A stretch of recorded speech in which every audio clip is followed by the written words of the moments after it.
Hey everyone, this is Carissa. Welcome back to my channel.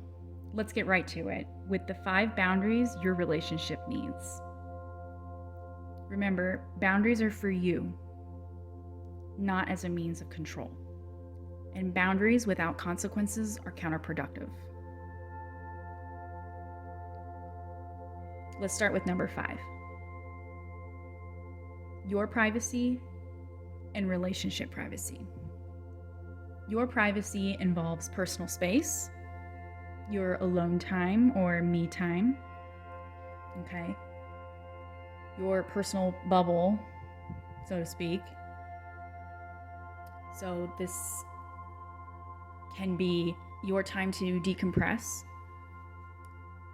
This does also include intrusive privacy,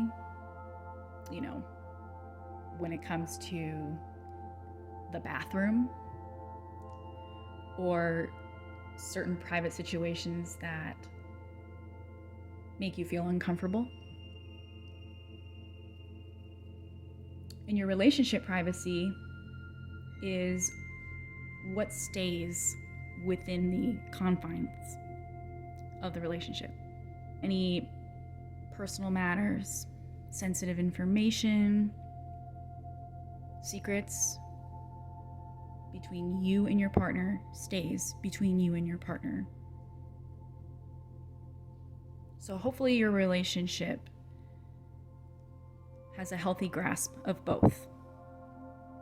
Next up, number 4, we have digital, social, and property boundaries. This is a big one, and this one seems to make people the most uncomfortable. So when we're talking about digital boundaries, we're talking about our devices, our digital devices like your phone, your computer, okay?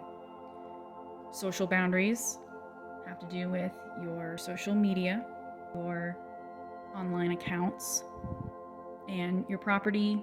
Well, it's everything you own, right? And yes, your devices and your socials are included in that property. But think of more like your home, if you pay for your home, your belongings, your stuff. I think couples and individuals really struggle with this boundary mainly because of 2 things. One, they confuse privacy with secrecy. And 2, it's because they lean on a sense of entitlement. And there's this sense of entitlement on either extreme.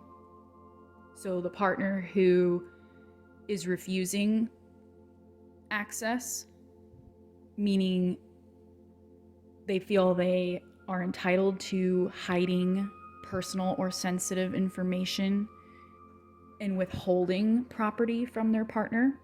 And then there's the other side where a partner feels they are entitled to gaining or having that access to their partner's privacy and personal property. The problem is that side tends to abuse that access. And a relationship is not going to thrive on either extreme, so there has to be a balance somewhere in the middle. Number 3, physical, emotional, and common courtesy. These should be pretty obvious, but we're going to go over them anyway. You might also call this the level of treatment, meaning what you will not accept or tolerate in terms of how someone treats you. So this could be associated with words and actions, how somebody speaks to you, someone's behavior towards you, This also includes sexual boundaries and with intimacy. And I used common courtesy specifically because I wanted to enunciate the importance of boundaries pertaining to integrity.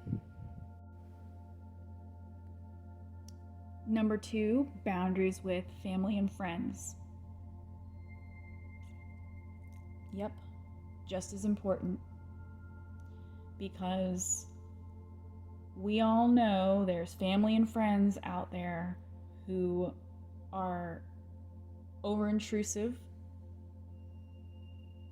Many family dynamics are enmeshed, meaning there's too much involvement, there's a lack of boundaries, and there's negative interference and disrespect.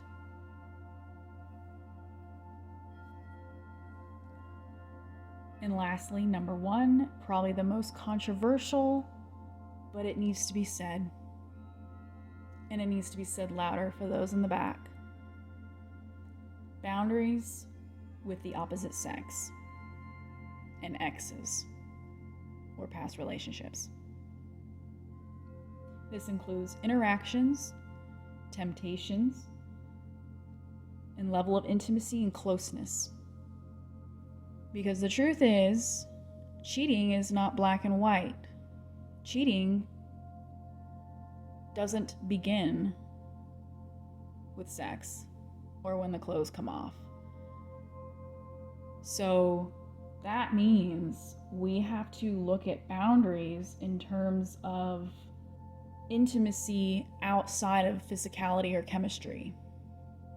And this includes boundaries with ex-relationships or platonic relationships you may have with an ex. If you found this video helpful, please give it a like, and be sure to subscribe to my channel so you can stay on top of the latest videos. And if you would like more information on boundaries in relationships, I will link to several blog posts in the description below. Thanks, guys.